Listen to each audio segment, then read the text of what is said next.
Peace, love, and Reiki. Welcome to Global Reiki Webinars. I'm your host, Rachel Goldberg, and I'm here with Phyllis Furumoto, the Grandmaster and Lineage Bearer of Usui Shikiryoho. Today, we are talking about Reiki certification and a number of the different ideas that have come to Phyllis and come to those of you who've submitted questions in advance about this topic. What I would love for you to do is go ahead, if you're with us live, and type into the chat, letting me know where you're coming from. I see we've got Adriana in Argentina. Welcome. Buenos tardes to you. And for everyone else, come on in. Let us know where you're from. I'm going to start us out with some announcements. Which are pretty standard. One is that you can always join the discussion that happens after this webinar, or if you found the replay on YouTube or somewhere else on the internet, you can join this community and connect directly in our Facebook group, which is just called Global Reiki Webinars. So if you head on over to Facebook and type in Global Reiki Webinars to the search, you'll find our group.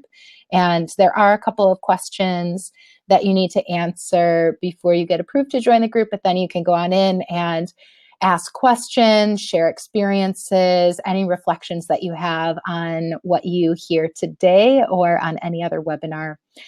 We love continuing that conversation. Hello, Tatiana in Zagreb, Croatia. Hello, Annabelle in Australia. Oh, so glad we have a time that works for you. Hey, Barb in Highland Park, Illinois, near me in Evanston, Illinois. And Phyllis, I believe, is in Green Valley, Arizona today. Hey, Sarah in Saudi Arabia. Salam. Daniel in Romania. William in the UK. Awesome. Hey, Alina in the Netherlands. And Marilee in Seattle. Josette in Colombia. Larissa in Orlando. So good to see you. Hi, C in Denver. And yeah, so we've got a really, truly global community, and it's really fun to come together on these webinars and connect, and also connect in the ways that the questions that we have and the queries that you have by showing up and just watching this webinar and listening to the conversation demonstrates a connection that you have to so many people all over the planet who walk with Reiki in their lives, and in the ways that we receive the words from Phyllis Furumoto through the conversation that unfolds between the two of us and all of you and your questions is just such a wonderful way to be connected in Reiki. So head on over to that Facebook group if you want to stay connected with us. During this webinar, I am going to post a link for those of you who are here who are here live, to click a link that'll open in a different tab with an option to send a monetary donation to the Global Reiki Webinar Project. We do these free public broadcasts every 4 to 6 weeks for the Global Reiki community.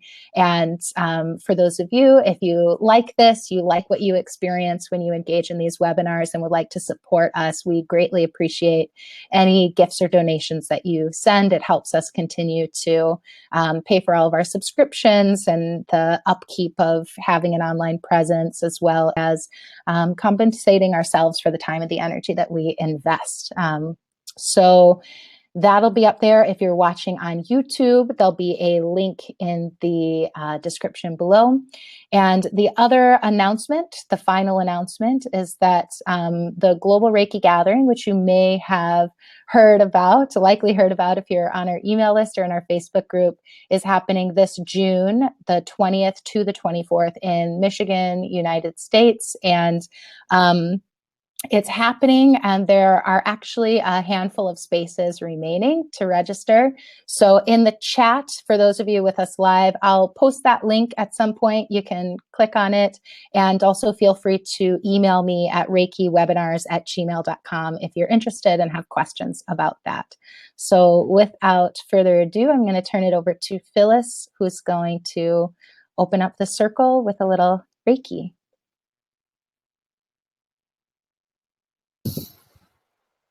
Hello, everyone. Good afternoon, good evening, or very good morning. We're glad that you have joined us today.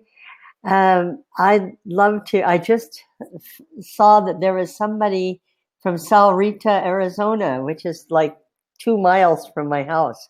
So hello, Kathleen. How fun. Anyway, let's join each other by sharing Reiki with each other through self-treatment. So place your hands wherever you'd like on your body. And if this is not a part of your practice, then you can send Reiki, or you could do something that you feel connected with Reiki, the energy. And let's be together for a few minutes.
Thank you.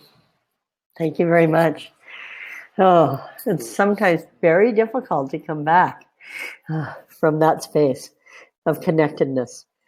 Thanks, Rachel, for the intro, and we'll get right into it.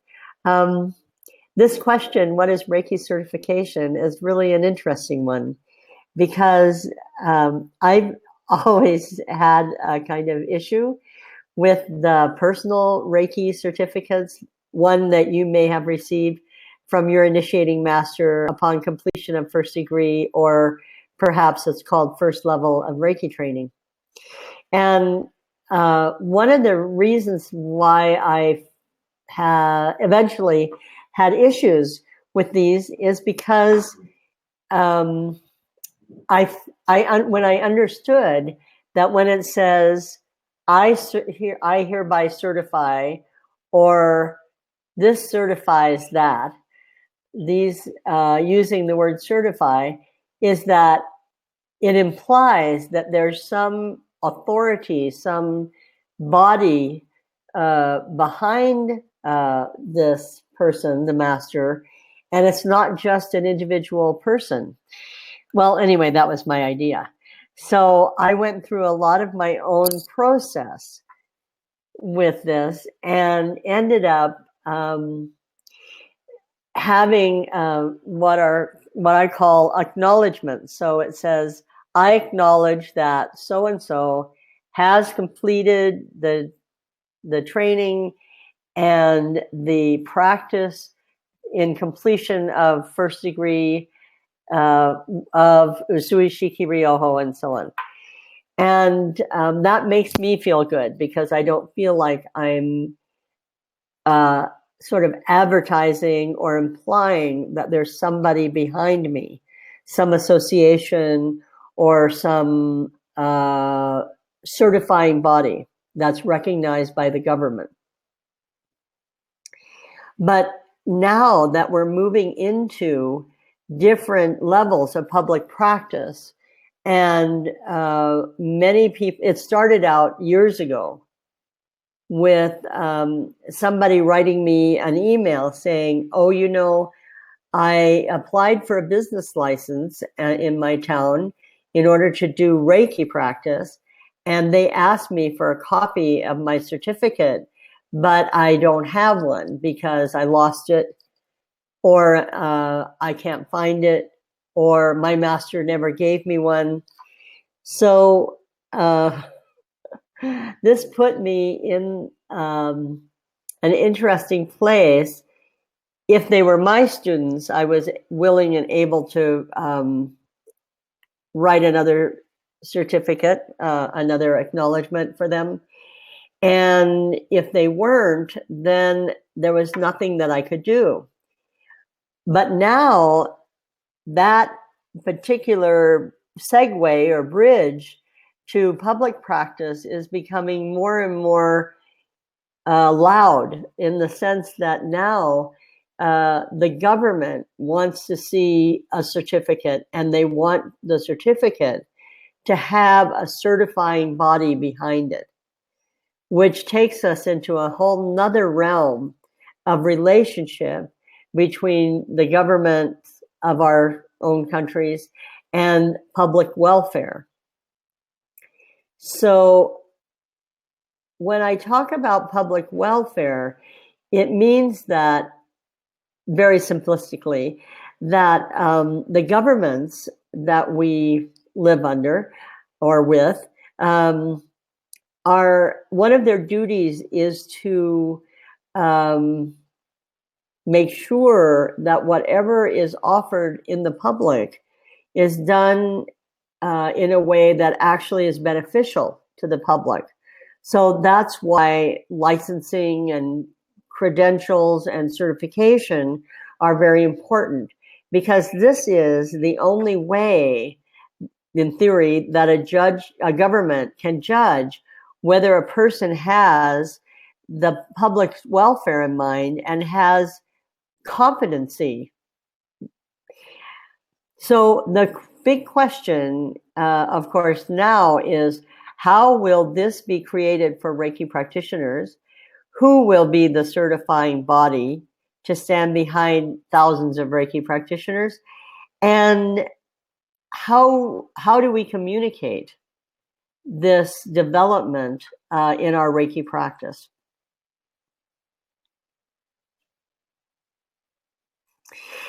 I believe that we are right on the precipice of this development as Reiki practice meets the public.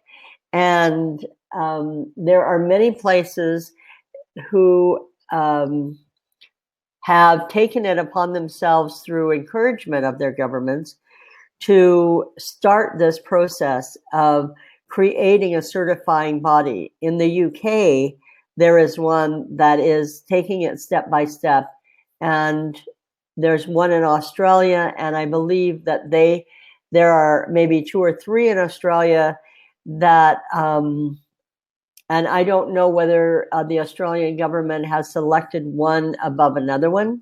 So maybe those who are from Australia, if you know that, you could put that in the chat.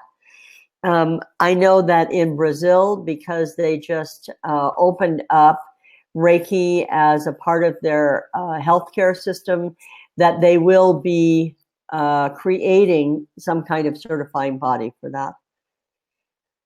I called this all coming out of the closet. The closet, in the sense of when we practice a folk art, it's word of mouth. If there is advertising, it's not the kind of advertising, hopefully, that says Reiki can cure cancer. There's a Reiki class next week, and if you want to save your cousin or your aunt or yourself from cancer, then you will take Reiki. So there are lots of notifications that Reiki classes are going on, but they're not advertising. So this is can be a very subtle difference, and it can be a very obvious difference. But coming out of the closet of a folk art is also not just exciting, but demanding, because when we step out of that and create public practice, then our question to ourselves should be, in my opinion, how will we serve our public? with the highest standard of care that is possible, that is expected, and surely deserved.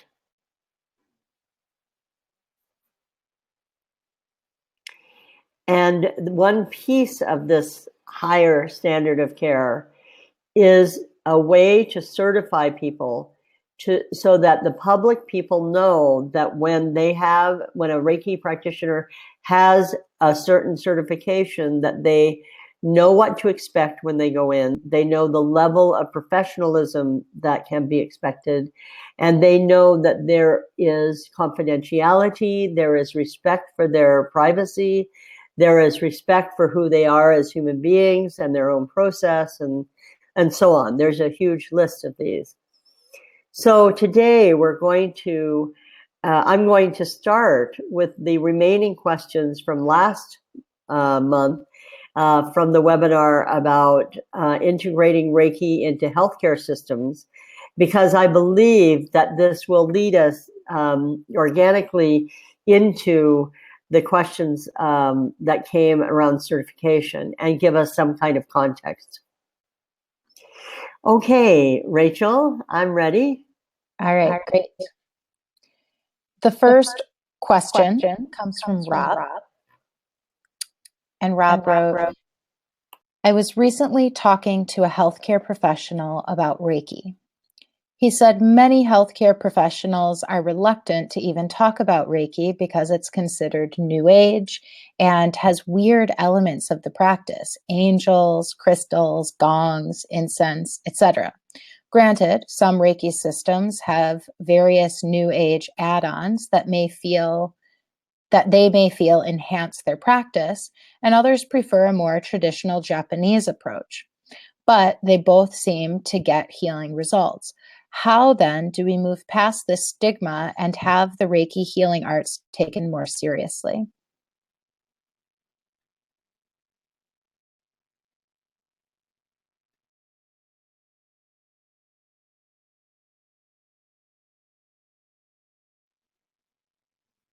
You're muted, Phyllis. Hello. This is a very interesting question because, number one, I believe that the weird elements that he's speaking about actually do have healing qualities all their own. And given in a certain context, of course, can be very beneficial to someone. There is a very interesting process that has happened.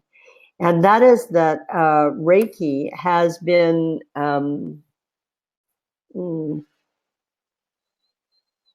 combined, I would say, with other practices, not just these, but other ones, like some masters teach a mix of Qigong and Reiki, and that's called their Reiki practice, which I agree. But then when they initiate a master, often that mix isn't acknowledged in the mastery training.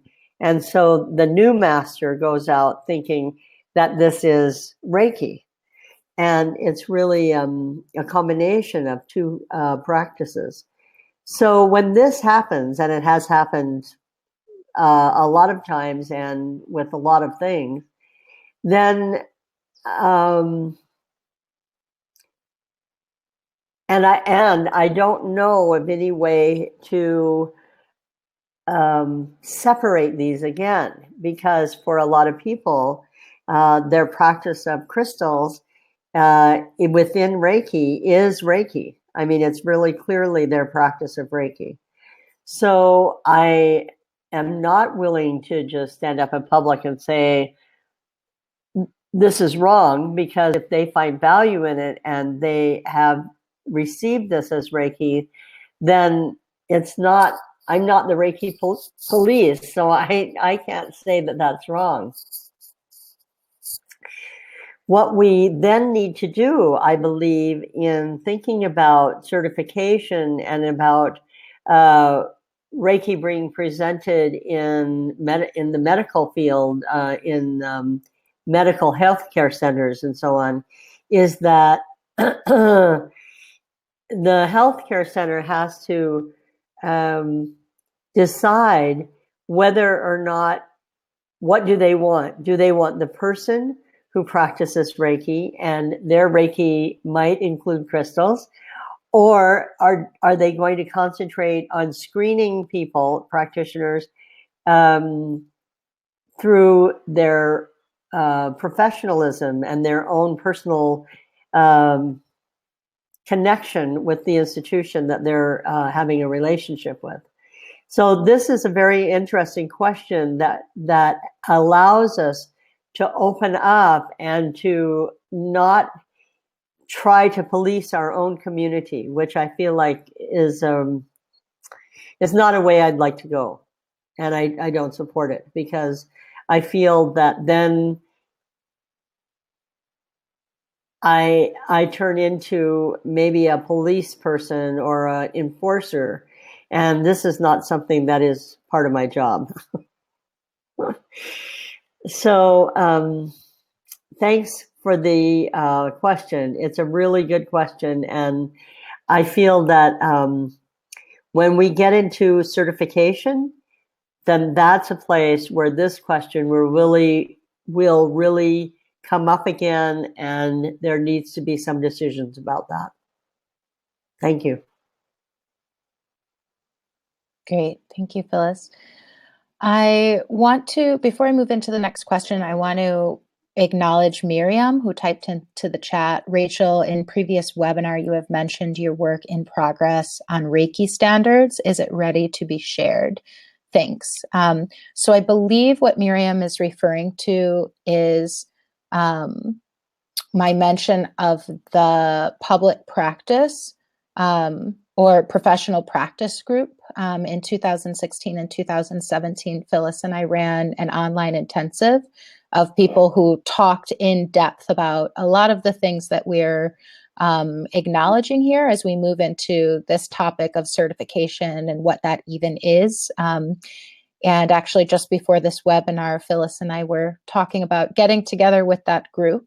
So I don't know that that work is ready to be shared, but we will let the greater community know if and when it is. And those of you who are part of that Professional Practice Vision Keepers group, look out for an email from me over the next handful of days. Phyllis, is there anything else you want to say about that? Okay. The next question that we have came from Christian, who wrote, how to approach mental health and other healthcare institutions administrators about Reiki for patients. I'm a peer support specialist at a large university psychiatric hospital and have been trying to find an inroad there.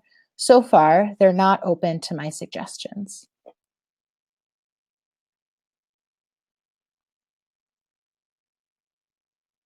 Your volume. Sorry, everyone. I'm muting myself because we have a few little sound issues. And so if I mute myself, they go away. But then I have to turn my microphone on when I talk.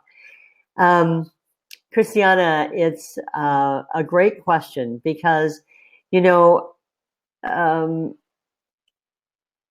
think that we all have come from a socialization that is that has the flavor of not really understanding emotional distress and what we might call mental health issues. And so because it's kind of scary, because there's a lot of unknowns and a lot of assumptions that have been made around in this particular field, adding something like Reiki to this particular mix, which is also unknown, has a really, somebody has to be very courageous. And I just love this story. I'd like to share with you. In a country not so far away, not in the United States, however, but I won't name the country because people still might be living who lived through this. There was a Reiki master, and she was young, and she was working with a psychotherapist, an actual MD psychotherapist. And this psychotherapist had patients with whom she really wanted to share Reiki. And somehow she and this young new master at the time really wanted to somehow see if Reiki would assist these people in starting to move and to progress through their psychotherapy. So she was a Reiki student, and she started to practice on her students and found profound differences in their and most of the profound difference was about their inner insight, their own insight into themselves. That they were able to have insight, that these insights were came from a place where they could actually act through them and from them. So then she decided that some of them were ready to have first degree. So the new young Reiki master went on a kind of retreat with these people, and they were there for 24/7 for 4 days in a row. And she started to initiate them, and she said it was a long weekend that was so scary for her. And all she had, in her little bag of tricks was Reiki. So people began to wake up early in the morning or not sleep at all. They would show signs of their psychotic behavior and so on. And what she did was she got the other people who were able to treat these people. And by the end of the 4 days, the whole class had gone through their own process and came out the other end in a much more stable place and a much more insightful place in themselves. But she said it was so much work and was so scary that she didn't know whether she would do it again. And I don't know if she ever did it again. I was just privy to this one experience. But I have also heard over the years then some really neat stories, individually speaking, about people who have taken Reiki and worked through some of their own issues. And I really have appreciated their courage to do this.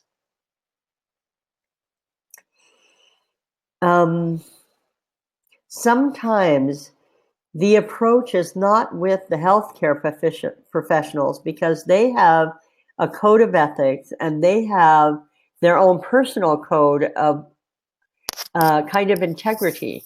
So if they don't know Reiki, if they haven't experienced Reiki fully for themselves, if they haven't had the courage to share this with maybe some of their own clients and see what the process is with it, then it's very difficult to breach that place in them. So perhaps at one point there's going to be a patient that comes and says, well, I already have Reiki. I do Reiki on myself. I'd like to continue this process. And that's how it's introduced into your program. And that's very often how it's introduced to programs, other programs. Like there was a woman who was working in a ward in the hospital devoted to brain injury people. And one of the families of one of these people already had Reiki. And their daughter had been in a very bad car accident, had brain damage, and was on this ward. So they started to come in and treat her. And the staff noted such a difference that then they asked the family if they could treat other people. And then the family got together with their Reiki master, and now there's a whole program, on this ward. So this is quite often how it starts. So be patient with your fellow professionals, and be patient with the universe, and see how it goes. So I'm sorry I can't have something a bit more proactive, but I feel like it's going to come when the space is open for it. Thank you. Thank you. Our next question is from Jenny. And Jenny wrote, having read Pamela Miles' book, Reiki, A Comprehensive Guide, it would appear that one of the biggest problems we face as practitioners is communication, not just to patients, but to the medical profession. Would you agree? Totally. Because, okay. First of all, each culture, like the medical community is like a culture, they have their own language and they have their own nuances. So when they speak to each other, they not only use a language that I personally can't understand because I don't use those words, so I don't know what they really mean. And then because they have medical background, and because perhaps they have long-term relationship with each other, like a surgeon and a nurse, for instance, when they speak together, they use shortcuts that communicate more than just what the words are. So it's very interesting to try to break into that language unless you have your own way in. So for instance, if you two are a nurse and you are competent in that language. And the same for, people who practice Reiki. We have our own language, and depending on our practice, like the people who practice the system that I teach, we have our own language. And and that language has been developed in the last 30 years. Because when I started practicing Reiki in the 1980s, we were borrowing language from other practices. Like people would say, oh, I was treating this person and all of a sudden I just felt this energy movement in the solar plexus, and I don't know what that is. And perhaps this person was having an experience of treating this place of a chakra movement. But because we don't study the chakras, or I don't, in my Reiki practice, because it's a part of another practice, Ayurvedic medicine, and a spiritual practice that comes from India, that's not a part of my Reiki practice. So I would say, well, that's like a chakra. Or Reiki is like massage, but we don't move our hands. Or, like we were trying to borrow language from other practices that people knew. And now I have, along with lots of other people who have helped me, developed a kind of language for our practice of Reiki. And the newest addition to this practice, this language, for me, is this phrase called embodied practice, which comes from Japan and is about oral tradition, is about having a master who leads you on this way and allows you to experience the practice so profoundly that it becomes a part of who you are, that so it becomes embodied, like in your body. And I also understand through my own experience and through seeing other people's that I believe that I've had body changes in myself through this practice, and physical changes, and that it doesn't surprise me that other people have reported the same. So this phrase embodied practice allows me to just open a whole nother understanding of languaging Reiki practice. I think that if some people go to the professional level of Reiki practice, which is still to come, that obviously being able to understand and to communicate in another language, like the medical culture language, would be really helpful. But there's other languages as well, like the language that alcohol and drug abuse centers, substance abuse centers now have within their own culture. Also, geriatric cultures, people who work with geriatrics and nursing homes with Alzheimer's patients and so on. That's a whole nother language. So, and hospice is a whole nother language. And so we not only need to learn the language, which is kind of the outside piece, but we also need to know the actual meaning and embody that in ourselves, so that as Reiki practitioners, when we go into a hospice situation, we actually understand and are able to willingly surrender to that, not only that language, but the culture itself. And one of the things that's really great about the hospice program is that they have trainings and so on for people who want to volunteer or are there for their family, so that you can learn the culture and you can learn some of the language to begin with. And that's really great. We don't have that kind of relationship yet with the medical healthcare community, but I think it's very close. Thanks.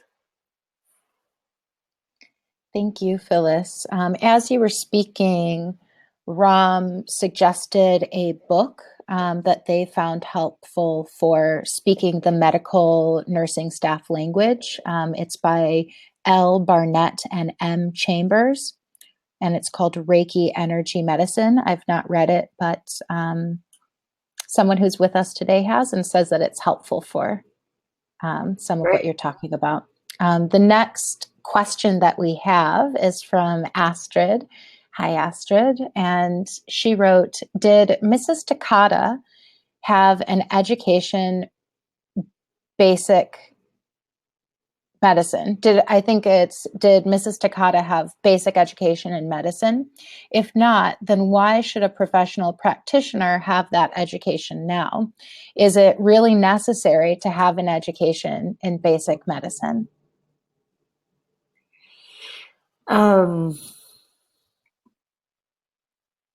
I don't believe my grandmother had a formal education in, we could call it medicine. I don't know what you mean by this. I would translate basic medicine to mean anatomy and physiology.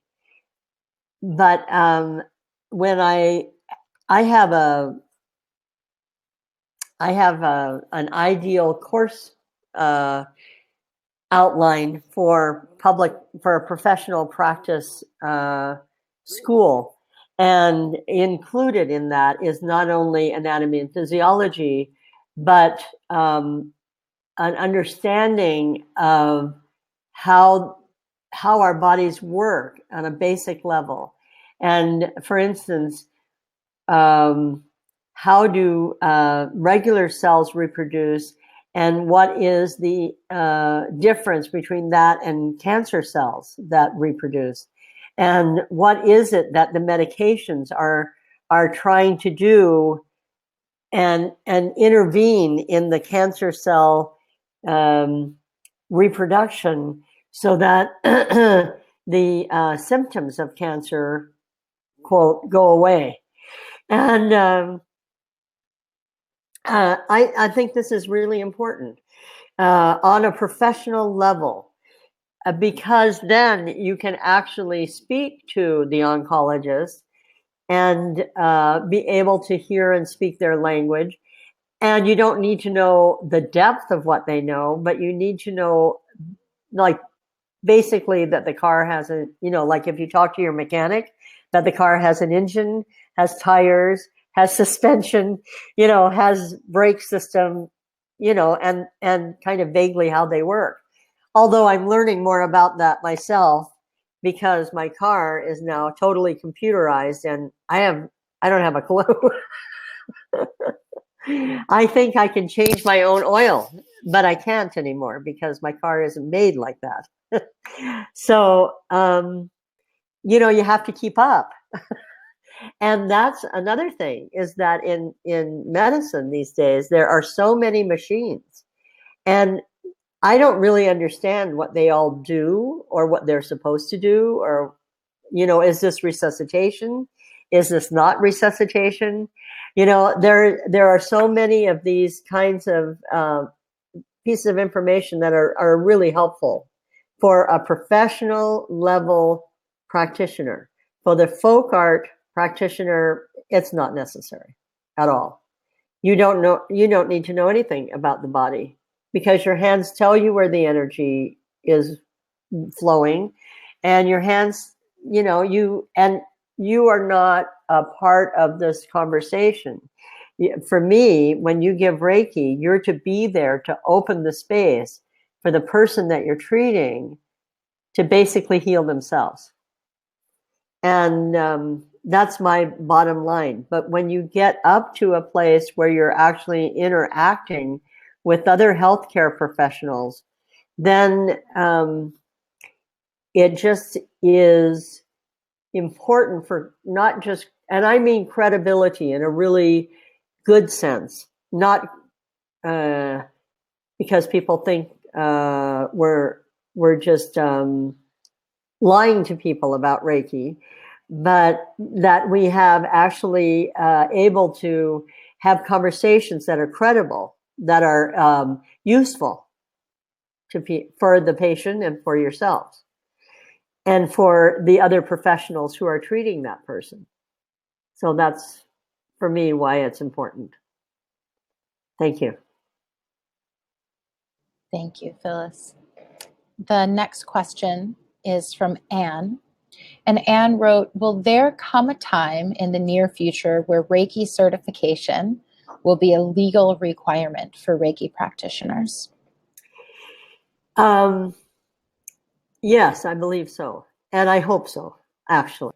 I mean, people think I'm really crazy, but and one of the reasons is because, as I have just said, there's the folk art practice. That's what we're all used to, and that's where we're coming from.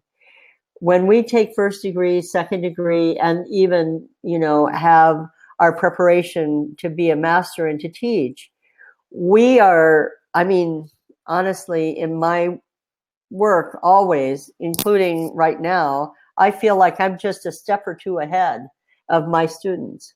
I'm not an expert.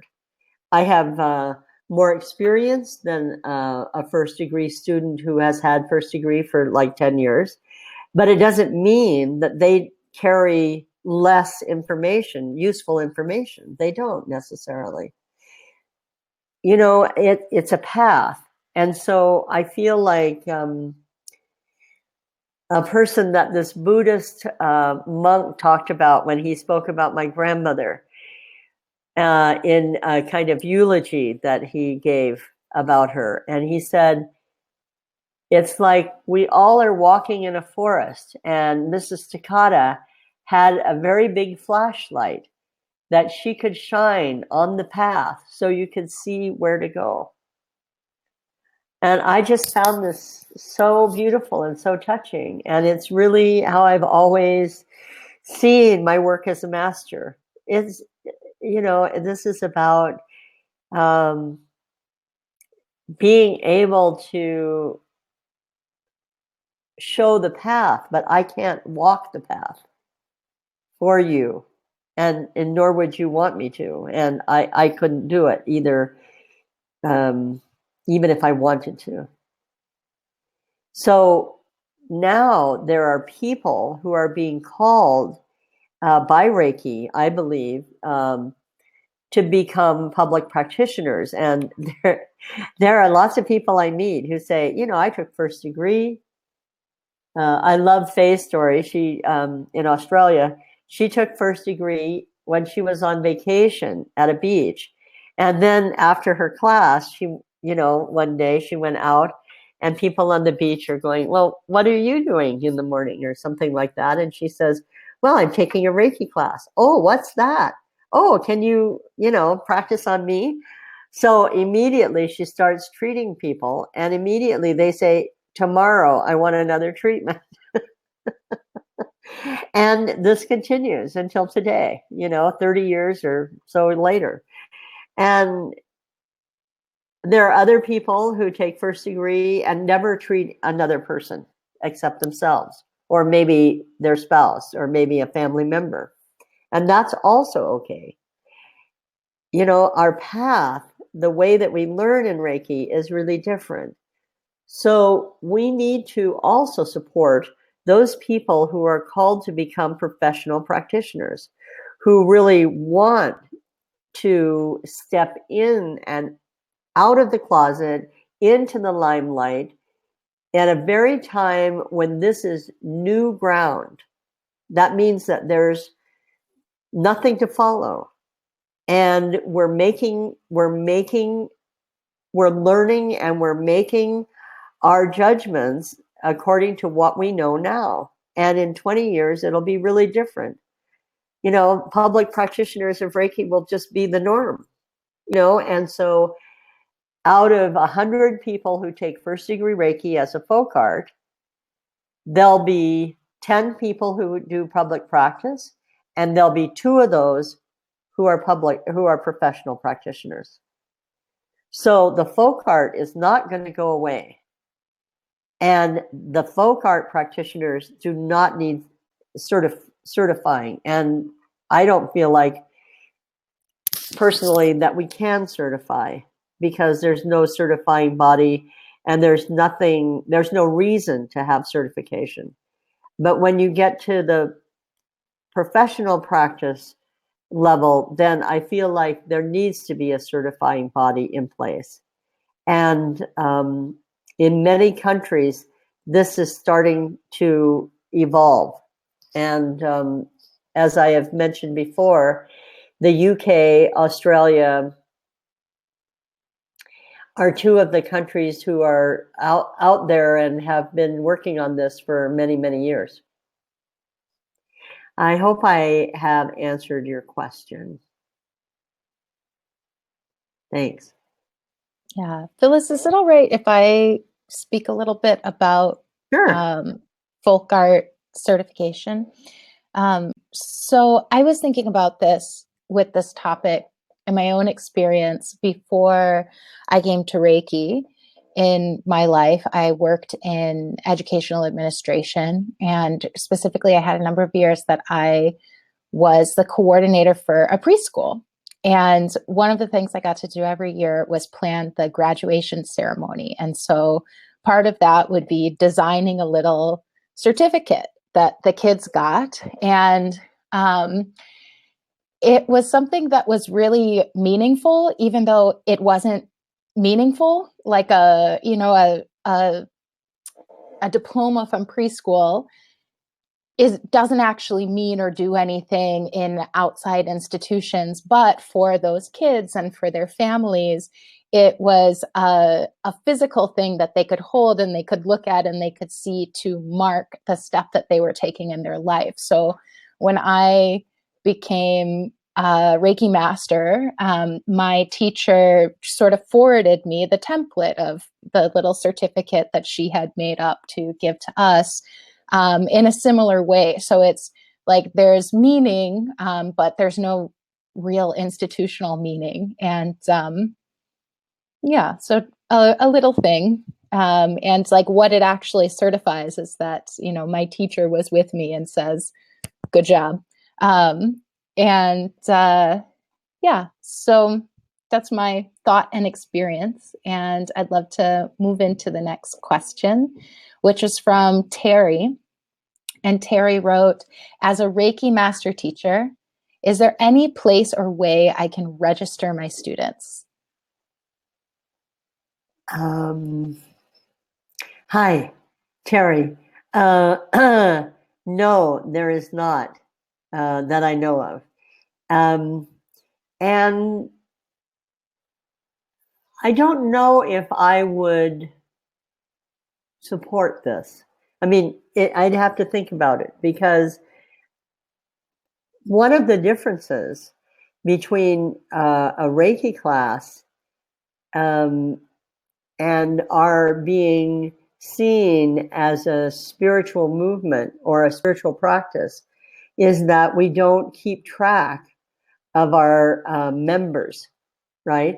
So if there was a place where you could register your students, it would kind of become a membership list, like members of a Catholic church or members of a Baptist church or members of a synagogue or whatever, you know.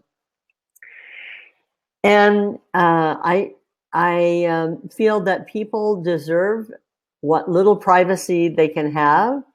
And in Japan, of course, spiritual practice is really private. It's not something that's made public. If you ask somebody point blank, do they practice Reiki? Even today, they might say something a little bit at the side, so that, or pretend like they don't know what you're speaking about, because it's a very private thing to them to get together and to share stories about their Reiki practice is only done with their master, not with another student. So it's a very interesting culture. So I think that that's kind of, my background of where I'm coming from. And registering a registry, which is what it's called in the UK, is used to register now public practitioners, people who are putting themselves out, have business cards and so on, saying that they're Reiki practitioners. And they have to have had a certain number of hours of post folk art training and a certain number of hours of actual practice in Reiki practice that has been supervised, I believe. And there are other criteria. But a registry is something that is because somebody wants to be known publicly as a Reiki practitioner. Thanks. And Rachel, I wanted to just add on to what you added on before, and that is that I totally agree with you. And I realized that there have been some amazing stories of people who have received certificates and the energy that it's brought to them. I mean, really cool stories. But I don't use the word certify on my piece of paper. And that for me is important, that we be accurate with our words, that we be, what is it? Oh, in The Four Agreements by Don Ruiz, he says, be impeccable with your word. And I really feel like I want to, when I give somebody a piece of paper acknowledging our relationship, that I want it to be impeccable, according to me. And that can be really different for you. So I just wanted to say that. Thanks. Yeah, thank you. I think there's language, I'd have to look at it, but I think ours says something like this healer has demonstrated, and we list like values and qualities. And it's fun to be impeccable in that way. So Yeah, thank you that's for nice. adding on. Yeah, I'd love to see a copy. I'll forward it to you Okay, sometime cool. later this weekend. All right, cool. Our next question, though, comes from Sharon. And Sharon wrote, should certification organizations have the right to veto the live teaching of traditional techniques like hara ho?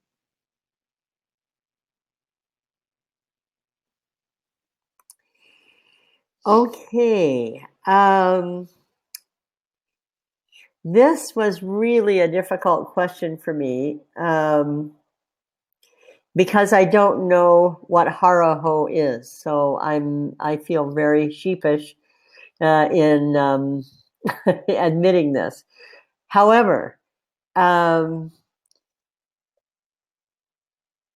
what's important for certifying bodies is that there is a definition of a practice. So for Qigong, there will be a general definition, like what all the practices that call themselves Qigong have to have these characteristics. And that would be the same for Reiki. That there would be an agreed upon by all the different forms of practice, a definition of Reiki, a definition of the Reiki treatment, which has been done in the UK, which I'm always fanning the flames of inspiration from them. And then out of that, each form of practice has the right to form their own specific training program, but the certifying body comes from a collective group, is my understanding. They don't veto anybody. What they do is they say, does your practice have these characteristics? And if they do, then they are able to be put under the term Reiki. If they don't, then they find another term. So maybe they have their own practice, like hara-ho. As I said, I don't know.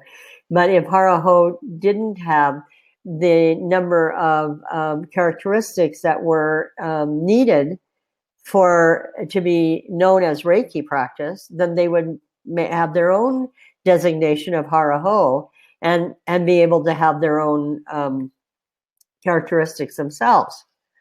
So we're not talking about vetoing anybody. We're talking about creating a way for the government to have conversation with a certain kind of practice that the public is using.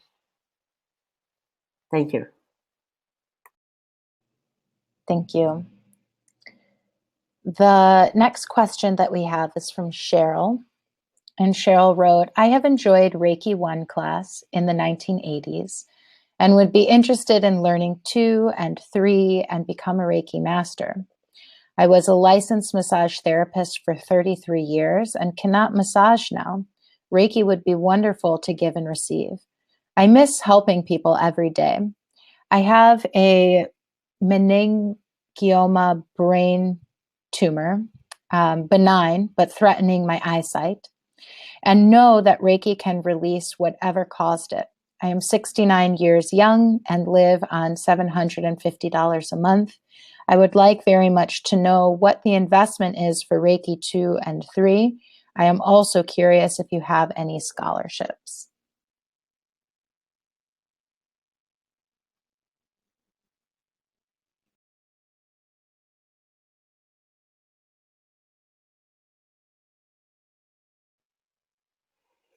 Hello, Cheryl. Sorry, I was just trying to get myself unmuted.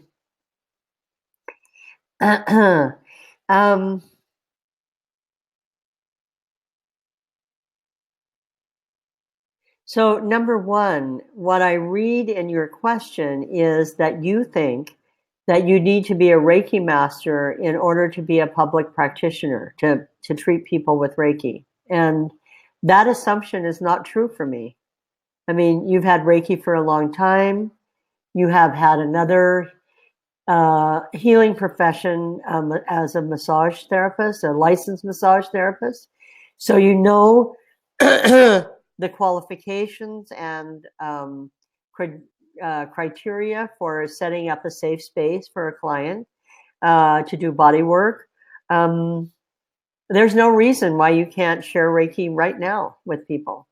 And you don't need to do the other 2 levels. If you feel called to do the other levels, then, you know, you and your master, whoever that is, would have the conversation about investment. I don't particularly like the word investment because you're not, if you would say, yes, I'm investing in myself, then okay, maybe I could say yes. But mostly people think that they're spending money so that they can make money, and that's an investment. But this is, don't do the second and third level because that's your motivation. If you want to, treat people and you have your space available, just open it up, surrender to Reiki, and it'll happen. And you can charge people for the treatments. That's up to you. And this is part of the folk art that I'm speaking about, not a professional practice. And you don't need to be a professional because it's not in, it actually doesn't exist right now. We're just talking about it. Okay, I hope that helps. Thanks. Thank you, Phyllis. Yeah. And Rachel, I have to go get my cord because I thought that I had enough power to go through the whole webinar, but obviously I don't. Okay. So I will be back. Okay, great. So I'll come out and just say how much I appreciate these experiences with you and like the royal you, the royal we. Whenever we have these webinars, especially recording them live, I just feel such good energy and so much energy from this greater community that we have. So just take a moment to tap into that and feel it. And those of you who've been sending monetary gifts, thank you so much. We appreciate that. Since we've started the project, we've been able to cover all of our direct expenses, which we so appreciate. And for those of you who are with us live, thank you for allowing us to feel that energy so much. And those of you who are with us in the future, we feel you here too. And now that Phyllis is back and I believe plugged in, we can move into the next question. I think there are just a few left, which is a rare occurrence for us to get through all of the questions that we've had in advance. So that's, we'll see. The next question is from Kate. And Kate wrote, as a Reiki master offering a course based on the UK Reiki Council core curriculum to support students moving into public practice, what sort of acknowledgement of the completion of this course do you feel it is appropriate to offer?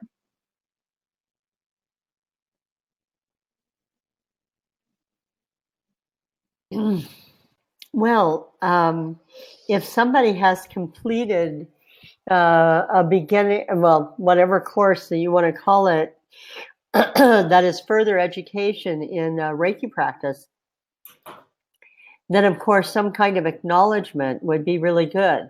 And what's important is, as we just spoke about it, being impeccable with your words and to be impeccable with the energy of what is being offered to the student.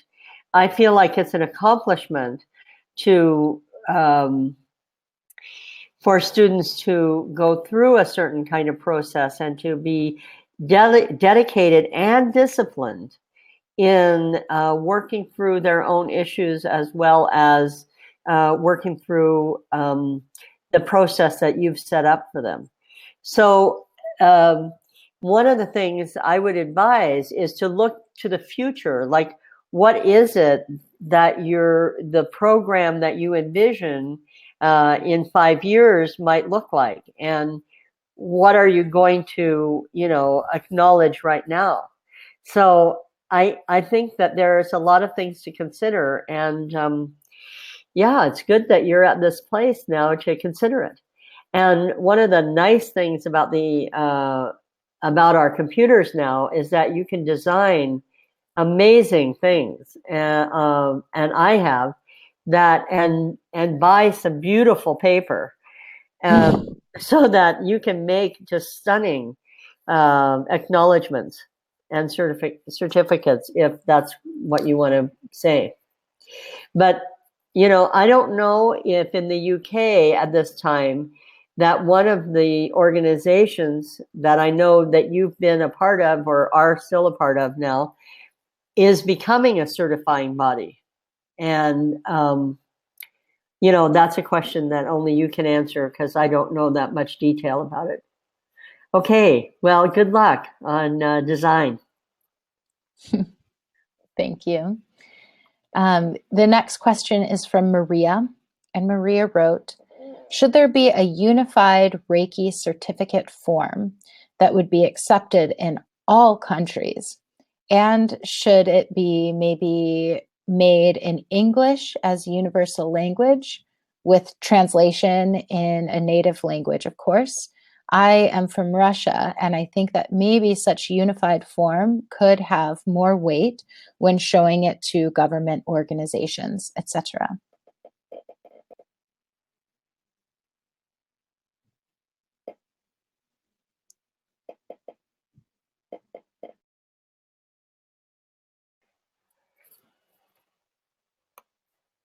Hello, Maria. Well, my first response was, it's not actually possible, because I would like for there to be a certifying body behind the certificate, and especially for professional practice.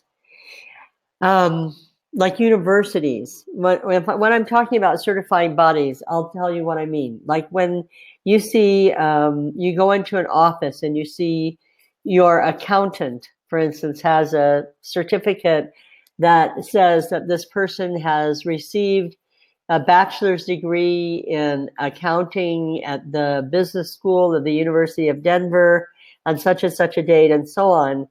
The university is a certifying body. They have set a standard. They've set criteria, and that person has met those standards and has met those criteria in order to be recognized. The same for our doctors, for physiotherapists, all these people who have certificates, and licensed massage therapists.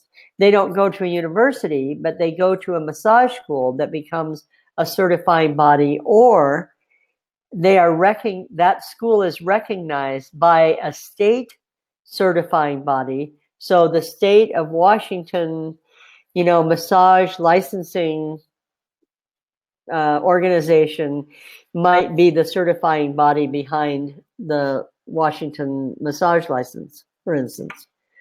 This isn't true, but this is like an example. So,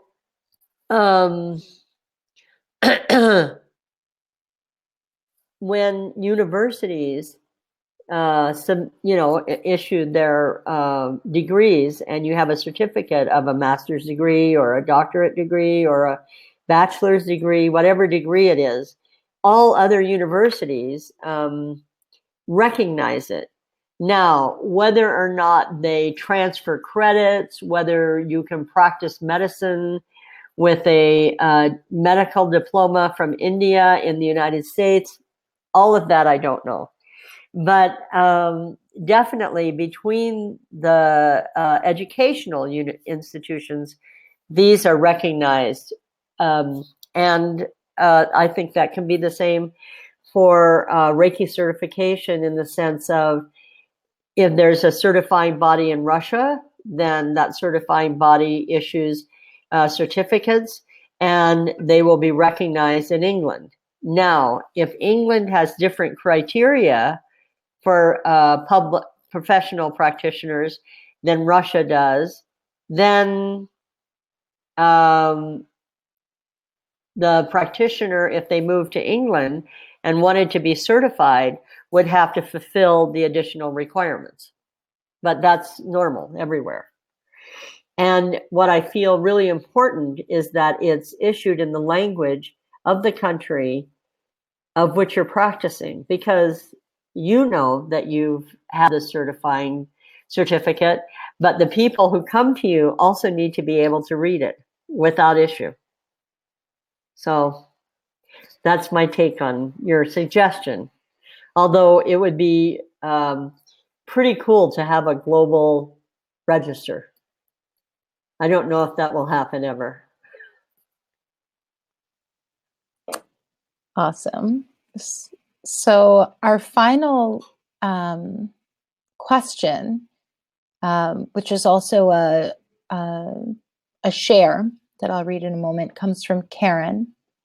And Karen wrote, "Dear Phyllis, dear Rachel, I have been wondering about the integration of Reiki in healthcare, and I find myself thinking in a different way about it than I have been doing before. I have no idea if this is for sharing in the webinar, but I'll share my line of thinking with you, and please see if it fits in or not. The more I think I know about Reiki, the more I realize that I will never be able to grasp with my mind how it really works. And that is fine. What I do know that I trust Reiki, what I do know is that I trust Reiki to work, always doing in the moment what is good for myself or the person I'm giving a treatment to.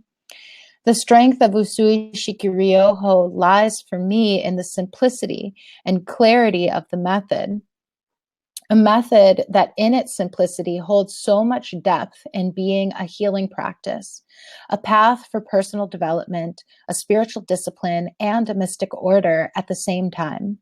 Rather than making Reiki fit into the healthcare system and perhaps leaving aspects out or not giving them the attention they all need, I would love to focus on our own development as a worldwide Reiki community and what we have to offer the world, to speak about Reiki more openly, to share our stories, to be fine with Reiki being mainly a folk art, to live Reiki, to show how it fits into daily life, to offer a different perspective on healing than only healing the physical body, to trust Reiki rather than to look for scientific proof, to be happy with the certificates we have, first degree, second degree, and master.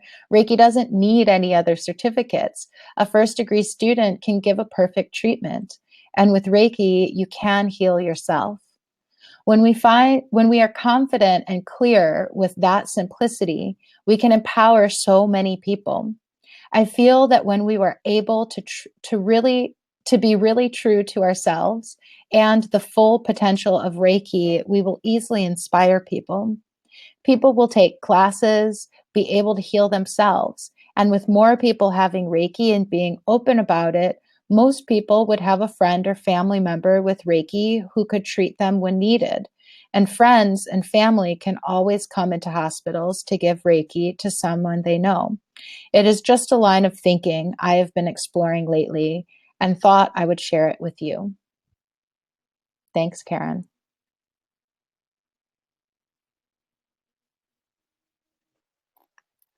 Well, I thank you, Karen. And I have to take into consideration the context from which you're speaking. I know Karen, and she's from the Netherlands. And in the Netherlands, all that she says is true and is active daily. In the sense that it's a small country. It doesn't take very long to get from one border to the other. In other words, if people want to treat their family member in the hospital, then they drive for an hour and a half, which seems like a long way for the Dutch, but it's doable. And it's not so doable in the United States. The depth and breadth of our country physically is one thing, but the depth and breadth of the number of cultures that live here is really also amazing. I know that you have the same in the same kind of mix in the Netherlands, But here you have a number of people who won't ever want to take Reiki, and their families won't ever want to take Reiki, but they would like to have the benefit of Reiki.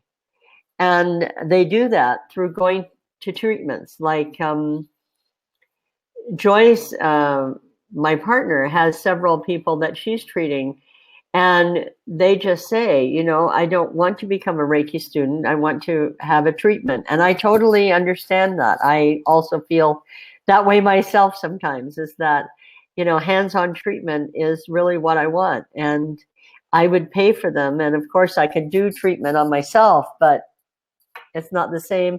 And I don't want to do exchanges sometimes. The other thing is, so that's one level of your response to your not question, but your kind of line of thinking. And I decided to include it today because it is a line of thinking that's very prevalent in the Reiki community. Like, why are we doing this? Do we really have to? Will it change our practice? Well, if I have anything to do with it, and if a number of people have anything to do with it, the practice won't be changed. Because if we change the practice to have it fit the norm of some other practice, then we've given up our integrity. So we might as well not do it. That's how I feel. Because I feel like there's a kind of recipe that we all have in our different forms of practice. And that recipe is important to honor and to maintain. But imagine that the whole entity we might call Reiki practice, which is all forms of practice, people treating each other, people treating in a public way, you know, in many different forms of practice, that this group of people form a kind of living entity, like, and that entity has its own developmental process. And part of the developmental process is called out because somebody else is asking for it. So I believe that these people who are in the hospital or on hospital staffs see the potential of having professional Reiki practitioners hired by hospitals, hospices, care homes, physiotherapy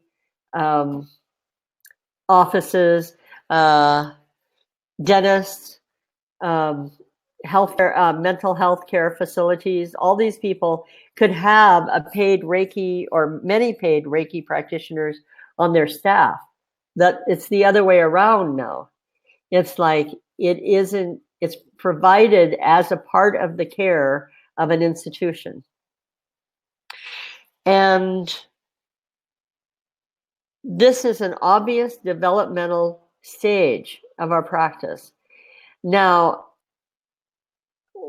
there are a lot of pros and cons about this, but because it is being asked for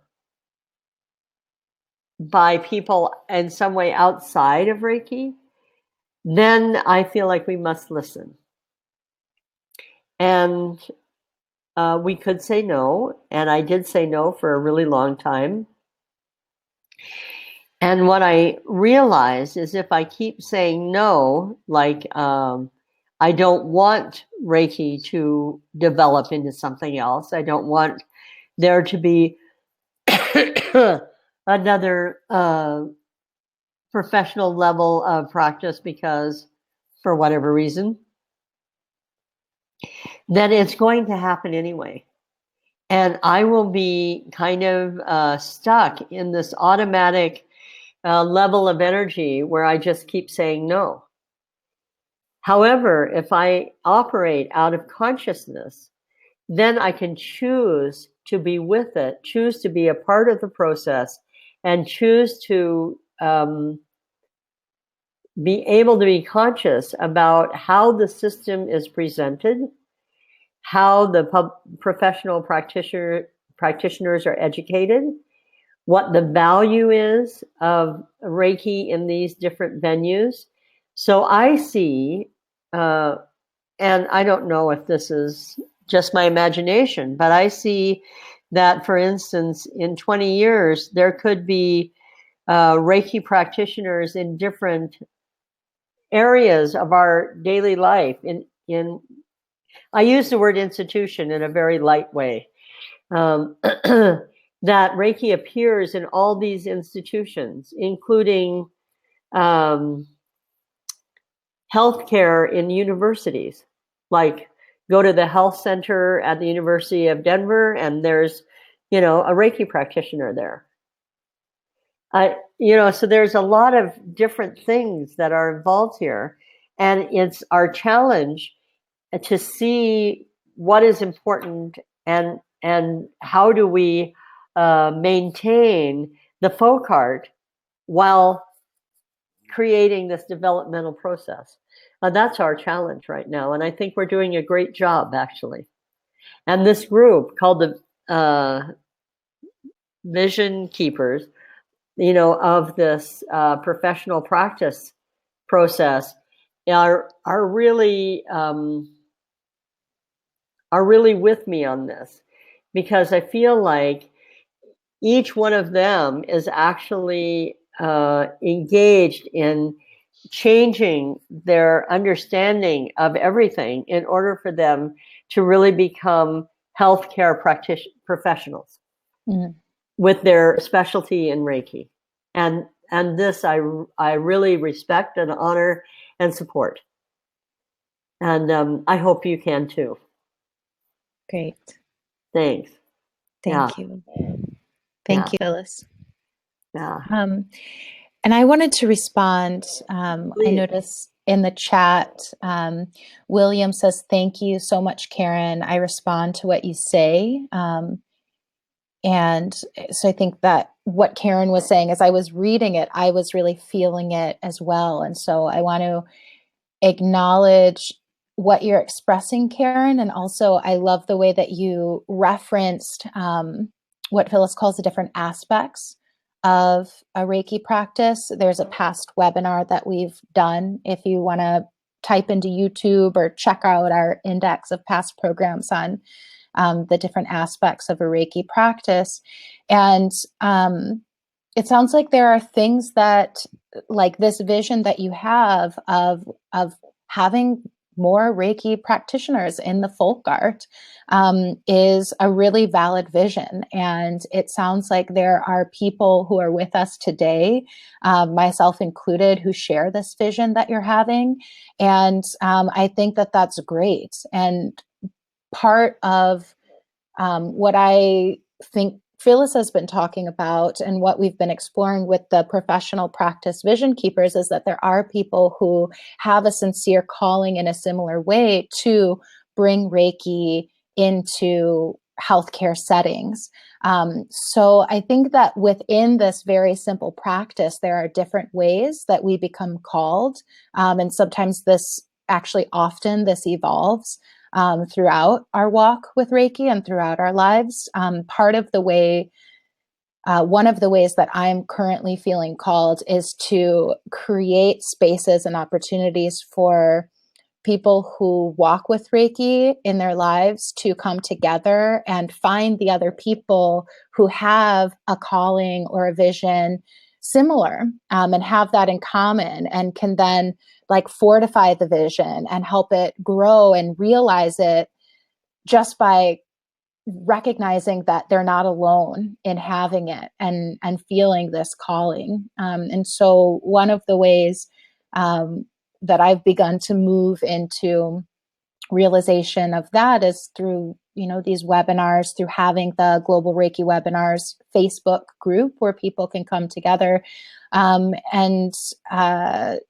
also doing this gathering that's coming up. So, but with that, there's also other layers of the people who are, have been involved in last year's gathering, who are lining up in vision with what this next experience is going to be, to really work with me to make it happen in a way that's bigger than what I would be able to do on my own.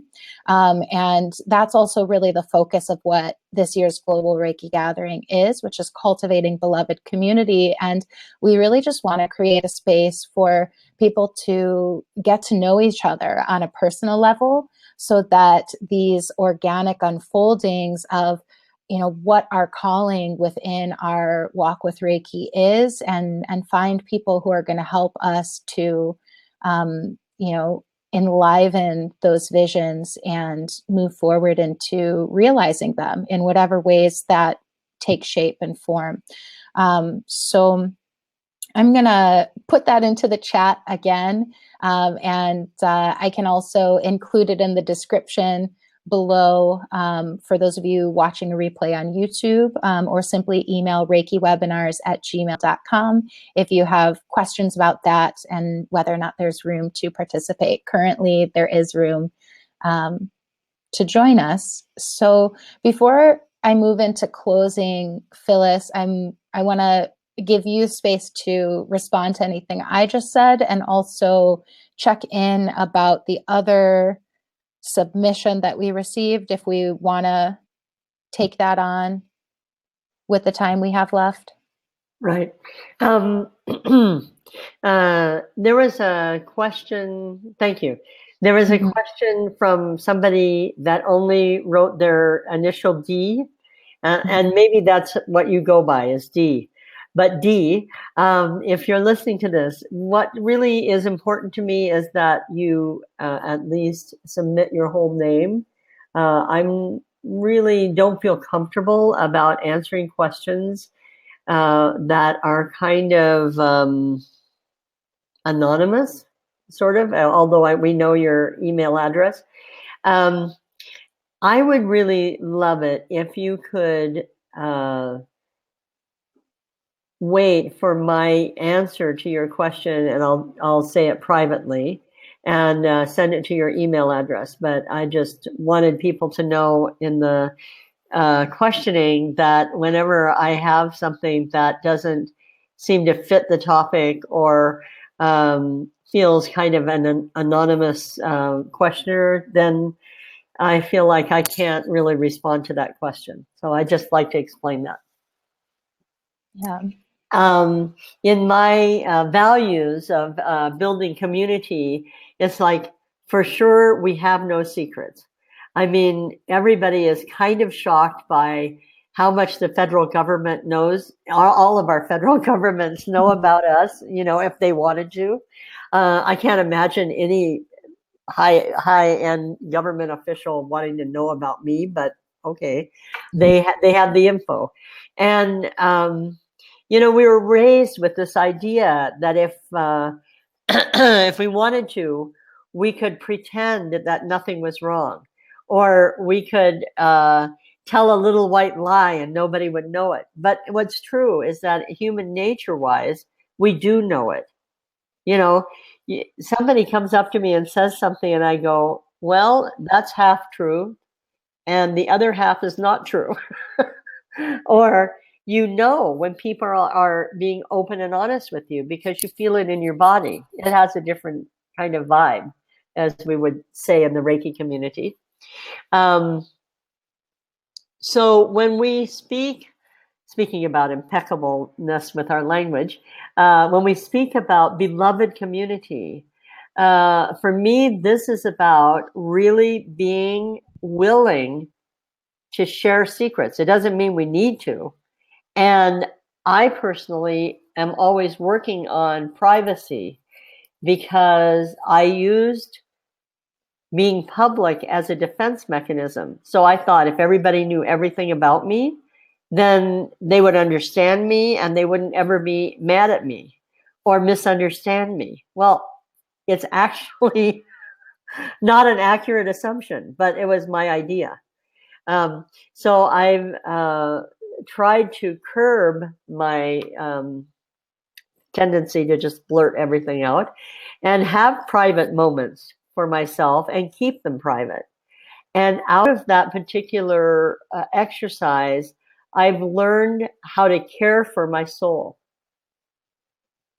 And that has really touched me. And that's something that I have gained through practicing Reiki. And I believe that we are all on this path together.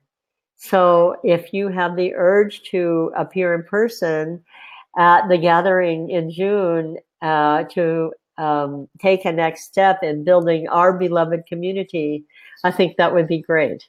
I support you. Thank you. Rachel? Thank you, Phyllis. So we're going to close out our webinar with a little bit of Reiki. I invite you to place your hands on yourself wherever it feels comfortable, knowing that you are sharing the experience of receiving Reiki through yourself, for yourself, in community with others all over the world united in Reiki. If it's part of your practice to send distance Reiki, I also invite you to send Reiki to our collective highest purpose. And if it's not part of your practice, know that you are with us in that vision, just as you practice Reiki yourself.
And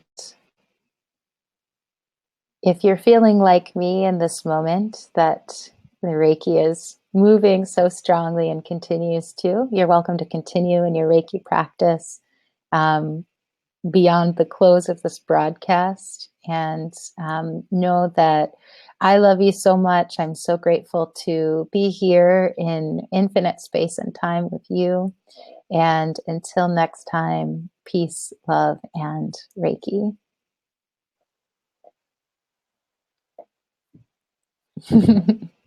Bye. Bye.